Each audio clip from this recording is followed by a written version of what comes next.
Wisconsin thinks they have a smoking gun in their lawsuit against Miami, but what they really have is more like a water pistol. Here's how they got a critical fact completely wrong.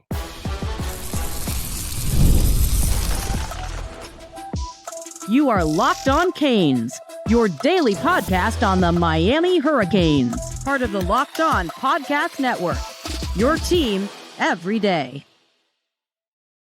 I am Alex Donno, University of Miami alumnus, co-host of Locked On ACC and host of Postgame on the Miami Hurricanes radio network. And thank you so much to the everydayers for making Locked On Canes your first listen and your first watch. We're available free wherever you get your podcasts. We're free on YouTube. We're part of the Locked On Podcast Network, your team every day. Today's episode is brought to you by Monarch Money. Take control of your finances with Monarch Money. Use code LOCKEDONCOLLEGE at monarchmoney.com for 50% off your first year. On this episode of Locked On Canes, did Miami dodge a handful of bullets in recent recruiting cycles? Some players that chose to go elsewhere over the past 3 or 4 years are now hitting turbulent points in their careers. Why? We'll talk about impact Miami Hurricanes on the field this year. I've also been offered a challenge by some of the Notre Dame fans who have found us. Welcome to Locked On Canes, who want to know, hey, Donno, you talk so much about how great your team is. Give us the weaknesses. Give us the question marks. Challenge accepted. But first, let's talk about this lawsuit that I think all of us just want to go away so we can focus on football. Quick recap. As you probably know already, University of Wisconsin filed a lawsuit in their home state against Miami, accusing the U of tampering against what they call a legally binding contract that was signed by defensive back XAVIER LUCAS, who, by the way, is at Miami now, of course. Lucas is doing really well. Cannot wait to watch him in orange and green. Miami has since responded. We did a YouTube short about this late last week.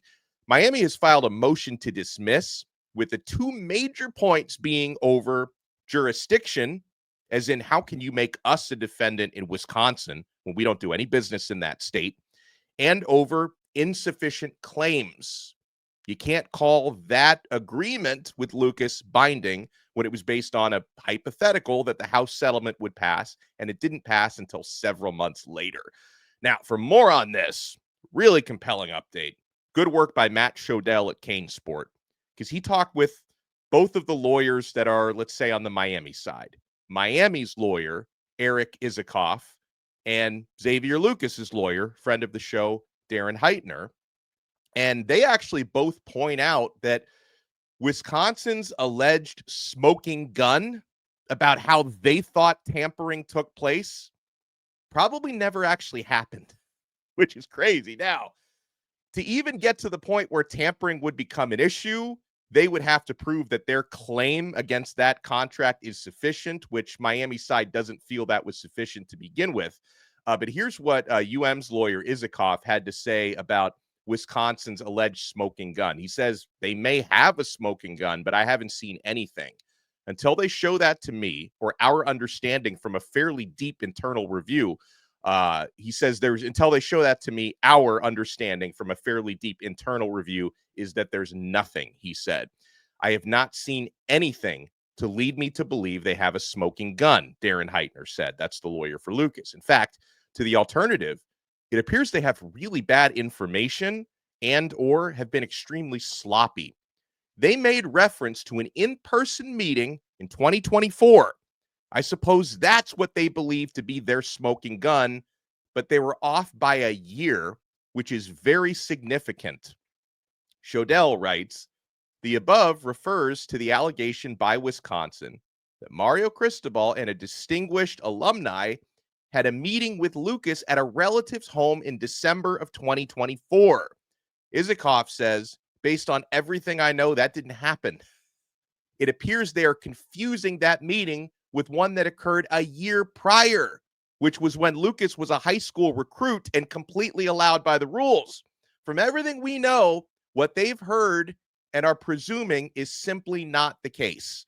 So listen, folks, again, this is he said, she said, but I can see this being plausible. If you're telling me Wisconsin thinks that an impermissible meeting happened in 2024 when the meeting they're thinking of was actually a very permissible meeting that happened the year prior. They need to fire their lawyers, and they should probably drop the suit. So Lucas, by the way, he also made a declaration, Xavier Lucas himself. Now, from what I understand, the declaration that he made is under the penalty of perjury. Like, he knows that if he puts this on the record and gives factually incorrect statements, that he could be perjuring himself. So he understands how important it is to tell the truth, the whole truth, and nothing but the truth. And this is what Lucas had to say about it. I am unaware of any coach or alumnus of University of Miami visiting the home of any of my relatives in December 2024 and do not believe that such an event ever occurred. He also noted, once I returned home following the fall semester at Wisconsin, I made the decision to enter the transfer portal and to transfer out of Wisconsin. I made that decision with input from family members and for personal reasons. I had no contact with anyone from or representing University of Miami regarding that decision, and no representative of University of Miami influenced that decision in any way. Once I decided to attempt to transfer to Miami, I initiated contact with University of Miami. No one from University of Miami initiated contact with me. Now, I'll add my own commentary here. Last bit of it is the real offenders here are the University of Wisconsin, because when Xavier Lucas told them in December, please put my name in the transfer portal, they are required by NCAA bylaws to do that within 5 days. They refused to do it because they were feeling a certain way about, why does this guy want to leave?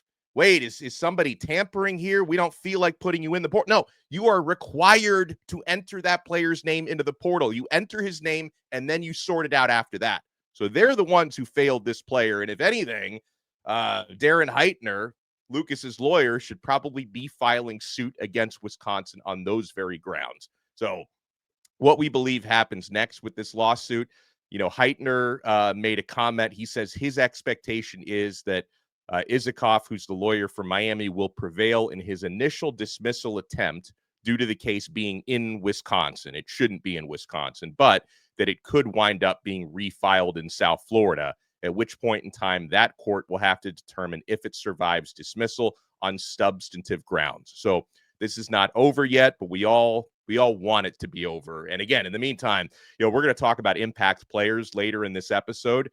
Xavier Lucas is someone who has absolutely been an impact player in practice, and I believe will be an impact player on game days this year at Miami. Miami's defensive backfield has gotten better through upgrades that they have made through the transfer portal. You also have important returning players. OJ Frederic has been practicing very well, and DAMARI Brown has been practicing very well, which is a great thing for us to see, because last season, DAMARI was off to a great start, was looking good early in that Florida game, got injured, missed virtually the entire season due to an injury he suffered in the opening game. So we shouldn't forget about DAMARI Brown, big physical defensive back. I think he's got some positional versatility based on his build and his strength, and I think he's going to make an impact this season. We'll talk more about impact Miami players when we come back, because, folks, you realize now we are about 2.5 weeks away. That Notre Dame game, that opener, that loud Hard Rock Stadium, it's going to be here on a Sunday night before we know it. You want to keep it locked right here. We're only getting started on this brand new episode of Locked On Canes. Monarch Money has helped me so much. Most people can't name all their financial accounts or even what they're worth, whether it's 401ks, properties, or investments. And when you don't have the full picture, you can end up leaving money on the table. That's why there's Monarch Money. It's an all-in-one personal finance tool that brings your entire financial life together in one clean, easy-to-use interface on your laptop or on your phone. I usually use it on my phone, but it's good on the computer as well. Monarch does the heavy lifting for you. You can link all your accounts in minutes, see clear data visuals, get smart categorization of your spending, and finally feel in control of your money without ever touching a spreadsheet. Guys, since I've had all my accounts laid out at Monarch, it helps me so much to see my full financial picture. And it's made me realize over these past several months how much I'm spending and overspending on things like food delivery and streaming services. I've been able to streamline my finances, and I'm saving money every single day. Don't let financial opportunities slip through the cracks. Use code LOCKEDONCollege at monarchmoney.com in your browser for half off your first year. It's 50% off your first year at monarchmoney.com with our code LOCKEDONCollege. Thank you for making Locked On Canes your first listen. For your next listen, make sure you check out Locked On ACC. I co-host that show with Kenton Gibbs, defensive tackle from NC State. He also hosts Locked On Wolfpack. We take you around the conference, all the big storylines. By the way, we were talking on yesterday's episode about the new rumors linking Miami to the Big Ten. There was an episode of Locked On Big Ten recently that described Miami as begging the Big Ten to join. There's no begging going on, and honestly, I cover Miami pretty closely. I don't hear a whole lot of noise right now when it comes to conference realignment, but I can tell you that if Miami were to leave the ACC in the next 5 to 6 years, which is probably when the next exodus could take place, because it's only going to cost only $75 million to buy yourselves out of an ACC deal in 5 or 6 years, 2030, 2031. If there does come a time for Miami to leave the ACC, I don't think any Miami fan would be too upset over that. We don't really love the ACC that much. The Big Ten would be a great fit. Like academically, it would fit the profile from a Big Ten point of view. They would love to get into the South Florida TV market.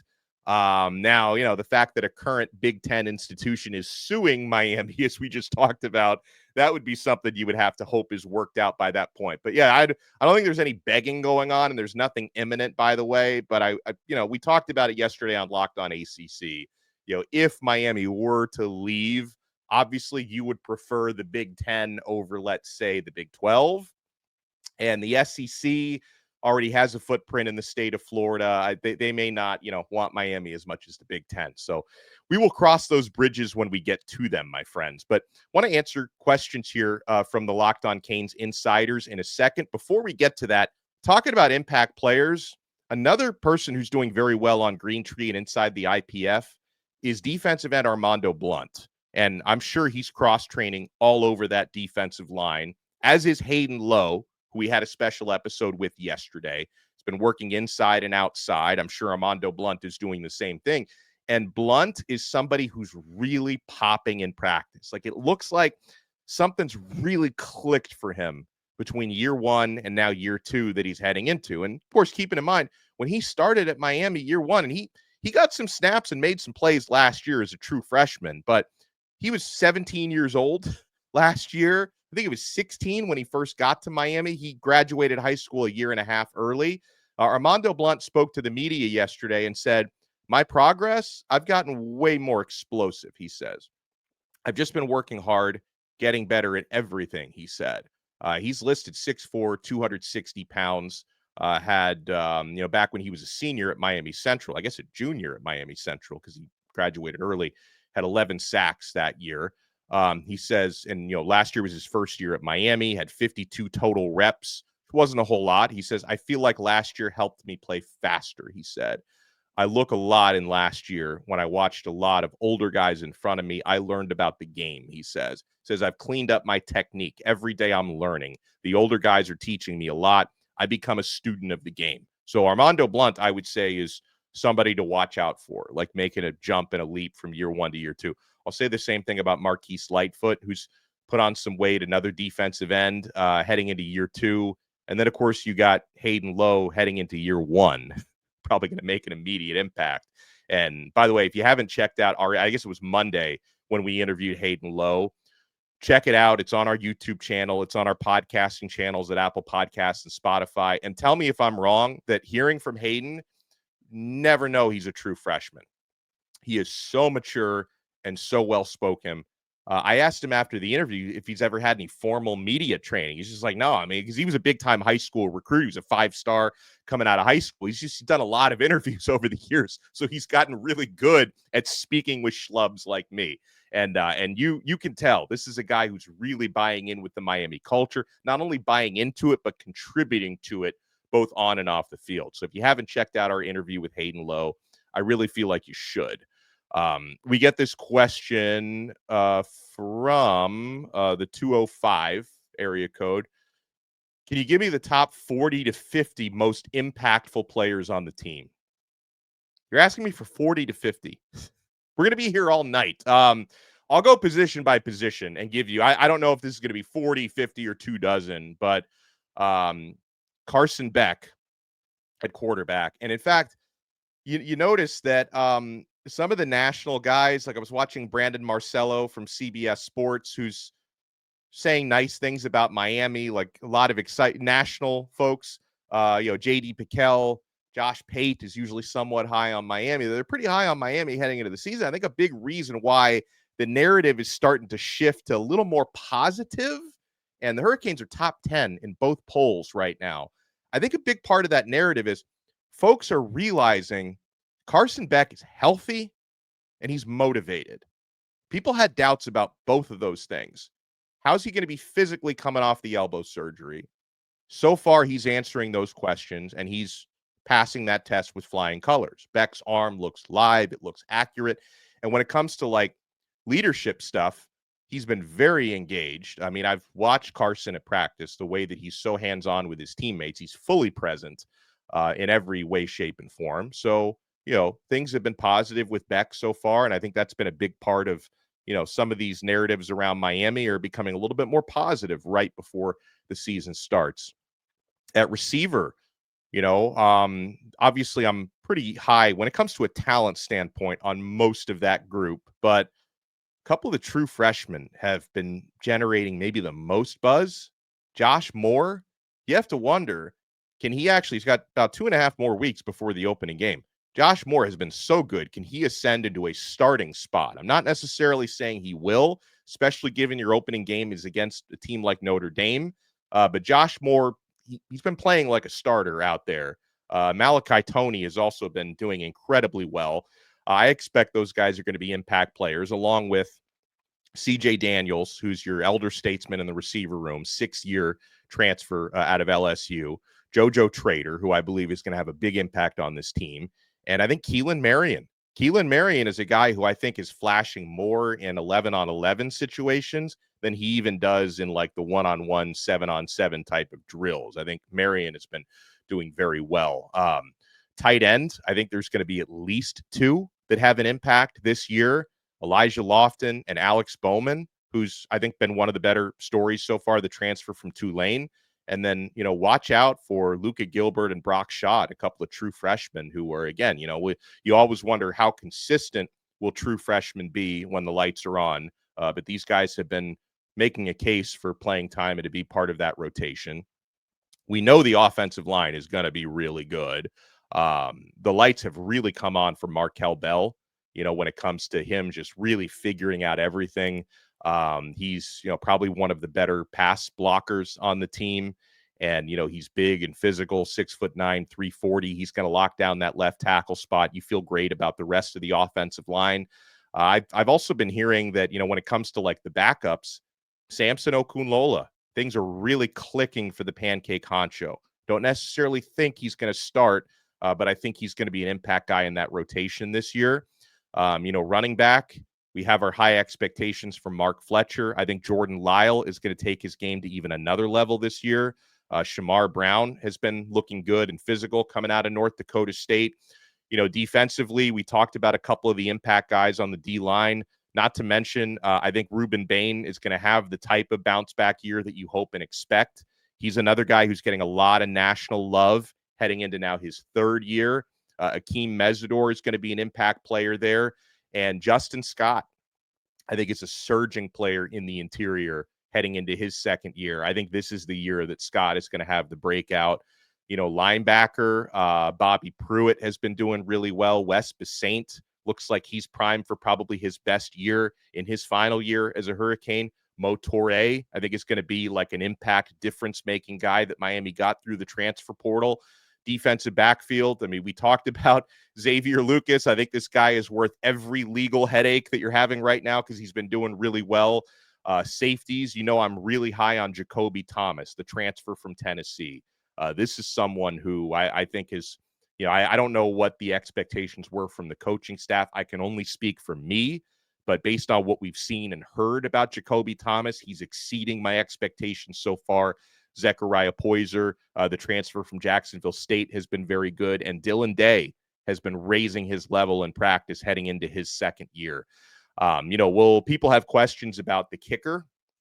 Because I think there is going to be a bit of a kicker by committee. I think Carter Davis with the big leg, the transfer from FAU, is probably going to handle the kickoffs because he's got a super long distance. And, if Miami is facing like you got to kick a 55-yard field goal or something, that Carter Davis would probably be the guy to try that. But I think like your regular place kicker field goal specialist is going to be Bert Auburn, the transfer from Texas, who's experienced, and career percentages are very good for him. I know he ended last season with the Longhorns on a bit of a cold streak. We say he had the yips, but career very good kicker. So if he can, put that, whatever the mental block was at the end of last year, put it behind him and start a new chapter at Miami. And then when it comes to kick returns, the aforementioned Keelan Marion is a guy who I think Miami hopes can kind of revolutionize that.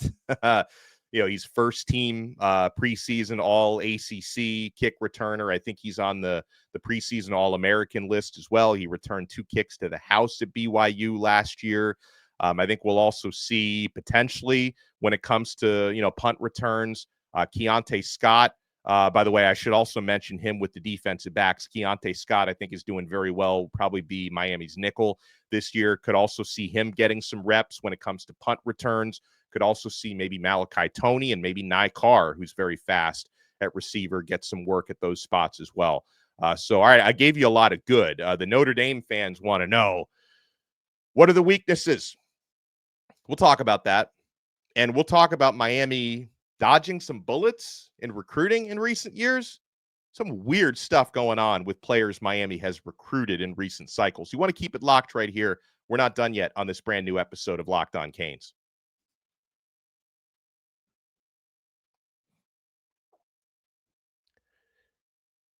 By the way, for your next listen, make sure you check out The Portal. It's hosted by our very good friend, the recruiting overlord, Brian Smith. Takes you through all the big stories, NIL, transfer portal, and recruiting. And yeah, recruiting is going to kick up a couple notches again once the season starts. Miami's going to have Derek Cooper and a bunch of other top recruits visiting for that Notre Dame game coming up. So recruiting is not slowing down anytime soon, my friends. It's certainly not.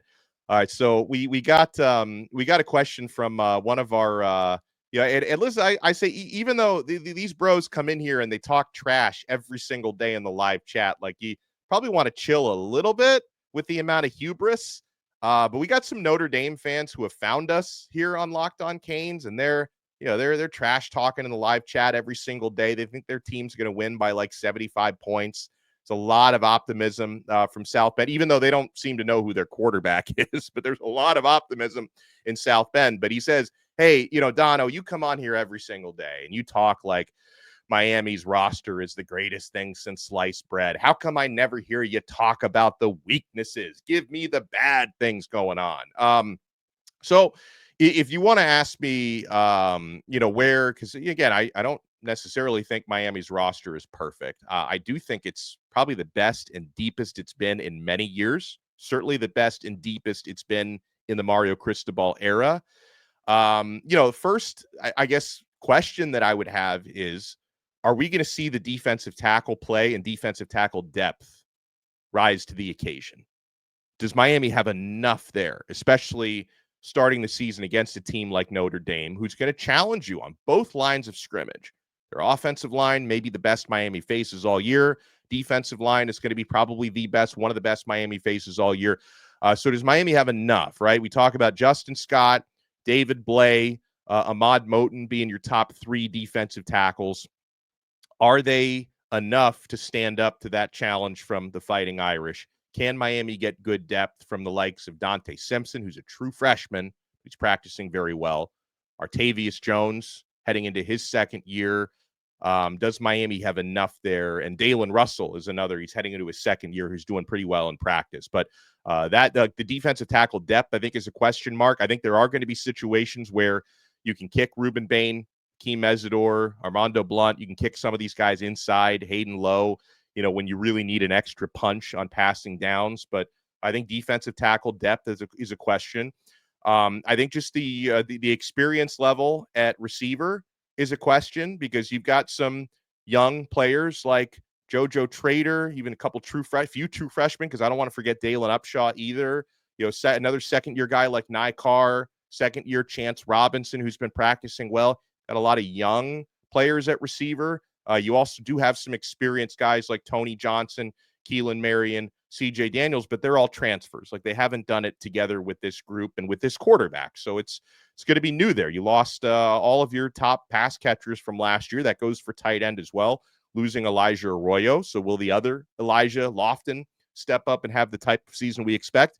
And, I think, obviously, God forbid you actually need to use a different quarterback, but I think that there are, you have a perceived drop-off from your starting quarterback to your backup quarterback. So hopefully Carson Beck stays completely healthy this year. And, I think in Miami's case, they've practiced really well. I can't emphasize that enough. And I think the team is fully buying in to what Mario Cristobal and his coaches are selling.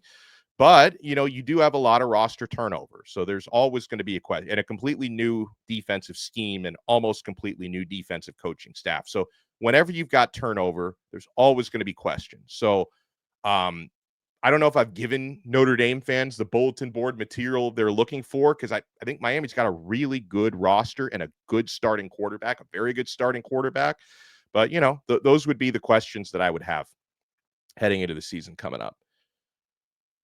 We get this one from Mr. Valentine, who says, hey, what's the atmosphere like compared to last year? We all knew the offense was going to be awesome, with some caution pertaining to the defense. I'm not getting that feeling this year. Am I right to think that Miami will be a way more balanced team? Yeah. So when I was covering practices last year, the offense, I would say, won the majority of the reps last year. It's a lot more even this year. It's a lot more even. The defensive backs are sticking to their men like glue. You see a lot fewer wide open receivers. And I know some will say, well, does that mean they're not creating enough separation? Yeah, I think Miami is physical, quicker, more engaged on the defensive side of the football. I think they're really taking to the more direct approach from DC Corey Heatherman. I would say it's more competitive in a good way. And also, talk about the atmosphere. These guys really love each other. Like, I think there's really good chemistry when it comes to the teammates. They enjoy being around each other, and they're not scared of competition, right? I know one of the stereotypes people have for college football players in 2025 is nobody wants to compete.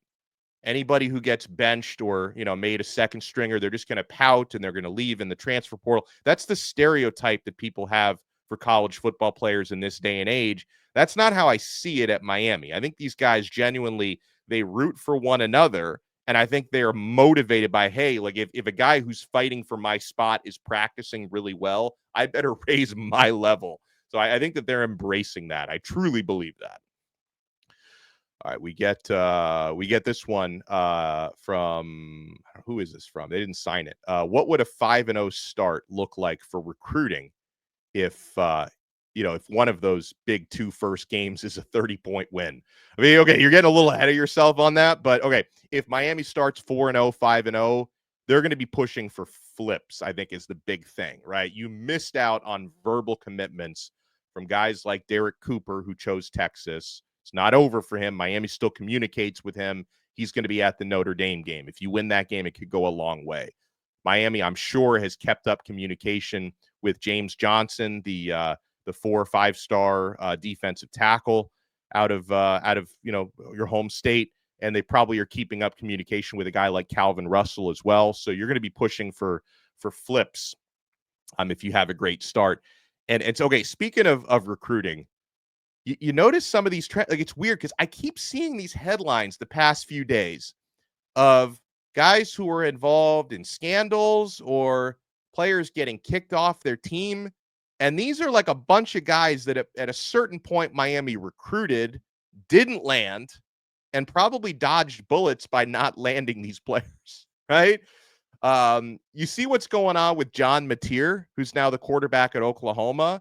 Now, this was a guy that I think Miami gave him a look when he was in the transfer portal. He's Cam Ward's former backup at Washington State. He started at Wazoo last year, played really well, put up really good numbers, so he became like a big commodity. He ultimately chose Oklahoma over Miami and others, and now people are pulling up his Venmo receipts from a couple years ago, and the guy was allegedly betting on college football, which is, when you're a college football player, that is a big no-no. If it's proven he did that, he could be suspended for half a season or even a full season, depending on what they can find. Again, I don't know if they're going to find anything that's like a smoking gun. We'll go back to that phrase. But John Materi, it's a big distraction right now that Oklahoma's starting quarterback has been accused of gambling on college football. This was a player Miami took a look at, seemed to have dodged a bullet. Do you remember former 5-star receiver Jurion Dickey? Yeah, I remember he used to come down to visit Miami. He loves fishing. He used to bring his fishing rod down here. Miami was trying to get him. He ultimately chose Oregon over Miami. Jurion Dickey has been kicked off the Oregon Ducks. I think he's entering his second year, I want to say, this year, maybe third year, but I think second year. Been kicked off Oregon. Apparently bad behavior, has been fighting with teammates. They don't want to deal with this guy anymore. I guess he's not talented enough to justify keeping him on the team. That's another bullet dodged. And how about Conrad Hussey, former 4-star safety that Miami heavily recruited? He chose to go to Florida State. He's left the Seminoles as of either last night or this morning. Now, I don't know if Hussey was kicked off the team or if he chose to leave, but either way, that's not a good sign for, one of their most experienced defensive backs heading into his third year, former high-profile recruit. No matter why he's leaving the team, that's not a good sign. Then, of course, you go even further back, previous cycles. Let's not forget Jaden Rashada, one-time Miami commit. His career has been an absolute mess since that point. Cormani McClain, another one. Justin Flo. You remember Justin Flo, who, all the talent in the world, started his career at Oregon, transferred several times. He's at UNLV now. It's like the real life last chance U. So his career hasn't panned out the way he wanted it. So, listen, Miami seems to be dodging some of these bullets left and right with players that they recruited. I just thought that was an interesting trend that I wanted to bring up. We appreciate all of you making Locked On Canes your first listen and your first watch. Make sure you smash that thumbs up button if you're watching us on YouTube, and subscribe. If you're listening on Apple Podcasts, Spotify, Odyssey app, make sure you subscribe, and we'll talk to you again next time on another episode of Locked On Canes. We are part of the awesome Locked On Podcast Network, your team every day.